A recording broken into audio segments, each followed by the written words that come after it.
WhatsApp anime fans, episode 1 में गावीमारू ने mission accept किया। एपिसोड 2 में देखेंगे डेडली क्रिमिनल्स का इंट्रोडक्शन और सागी का डार्क पास्ट। पैराडाइज आइलैंड का ट्रुथ रिवील होगा। चलो शुरू करते हैं। एपिसोड की स्टार्टिंग में हमें सागिरी का पास दिखाया जाता है, जहां एक स्टोरी टेलर को एग्जीक्यूशन के लिए लाया जाता है। उस आदमी को मरने से कोई डर नहीं होता, लेकिन वो चाहता है कि मरने से पहले अपनी कहानी पूरी सुना सके। यमादा साइमन क्लेन का मेंबर होने के नाते एग्जीक्यूशन उसका सर एक ही स्ट्रोक में काट देता है। कट इतना क्लीन होता है कि मरने के बाद भी वो आदमी अपनी स्टोरी कंप्लीट कर देता है। इसी को परफेक्ट ब्लो कहा जाता है, जिसमें बंदा मर जाता है और उसे दर्द का एहसास भी नहीं होता। सागिरी भी अपने फादर की तरह ऐसे ही एग्जीक्यूशन करना चाहती थी, जो बिना पेन के एक ही स्ट्रोक में सब कुछ खत्म कर दे। लेकिन जब वो पहली बार खुद एग्जीक्यूशन करती है, तो भले ही वो गले पर एक स्ट्रोक में तलवार चला देती है, लेकिन सामने वाले को दर्द उसके लिए एक डर बन जाता है। आइजन सागिरी से कहता है कि उसके अंदर अभी भी डर है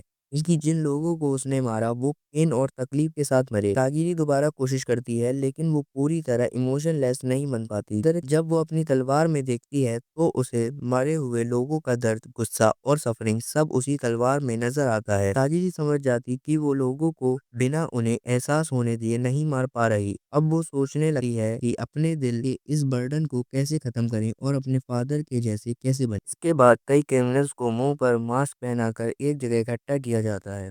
उनके सामने तोकुगावा शोगुन के बड़े ऑफिशियल्स बैठे होते हैं। यहीं पर कुछ खतरनाक क्रिमिनल्स का शॉर्ट इंट्रोडक्शन भी होता है। गाबीमारू कहता है कि वो तोकुगावा को देखना चाहता है। तब उन्हें बताया जाता है कि सबको शिनशेंक्यो नाम के आइलैंड पर भेजा जाएगा। वहां से एलिक्सर ऑफ लाइफ लाने वाला क्रिमिनल फ्री हो जाएगा और उसे ऑफिशियल पार्डन मिल जाएगा। एक क्रिमिनल इस बात पर खुश हो जाता है और कहता है छूट मिलते ही वो फिर से लोगों को मारना शुरू करेगा। उसका नाम आराची होता है, जो सिर्फ औरतों और बच्चों को अपने मजे के लिए मारता है। सागिरी सोचती है कि वो इस जैसे जानवर को बिना हिचकिचाहट के मार पाएगी, लेकिन गाबीमारू के केस में उसके मन में डाउट होता है, क्या वो बाकी क्रिमिनल्स से अलग है या शायद उनसे भी ज्यादा खतरनाक। ऑफिशियल्स आइलैंड के बारे में समझाने की कोशिश करते हैं, लेकिन कोई भी सीरियसली नहीं लेता। सब इसे एक फेरी टेल कहकर इग्नोर कर देते हैं। तब आइलैंड की सच्चाई दिखाने के लिए सबके मास्क उतरवाए जाते हैं और एक आदमी को व्हीलचेयर पर लाया जाता है। उसका शरीर पूरी तरह फूलों में बदल चुका होता है। बताया जाता है कि वो एक अकेला सोल्जर था जो जिंदा वापस आया, लेकिन लौटने के बाद उसके शरीर पर फोड़े निकल आए और अगले दिन उस फोड़ों से फूल उग आए। बाकी सब जो आइलैंड गए थे कभी वापस नहीं आए। इससे अंदाजा लगाया जाता है कि आइलैंड पर उनके साथ क्या हुआ होगा।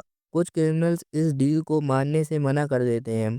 तब आइजन एक क्रिमिनल को वहीं गला काट देता है और अनाउंस करता है कि हर क्रिमिनल के साथ यमादा साइमन क्लेन का एग्जीक्यूशनर जाएगा। अगर किसी ने भागने की कोशिश की या अगर एग्जीक्यूशनर मर गया, चाहे किसी भी वजह से, क्रिमिनल को भी मार दिया जाएगा। फिर तोकुगावा एक और रूल बताता है, बोट कम है और क्रिमिनल्स ज्यादा, इसीलिए आइलैंड पर जाने से पहले अपनी गिनती कम करनी होगी। यह सुनकर क्रिमिनल्स एक दूसरे को मारने लगते हैं ज्यादा और दूसरों को गला दबाकर मार देते हैं। ऑफिशियल्स कहते हैं हाँ बिल्कुल यही मतलब था।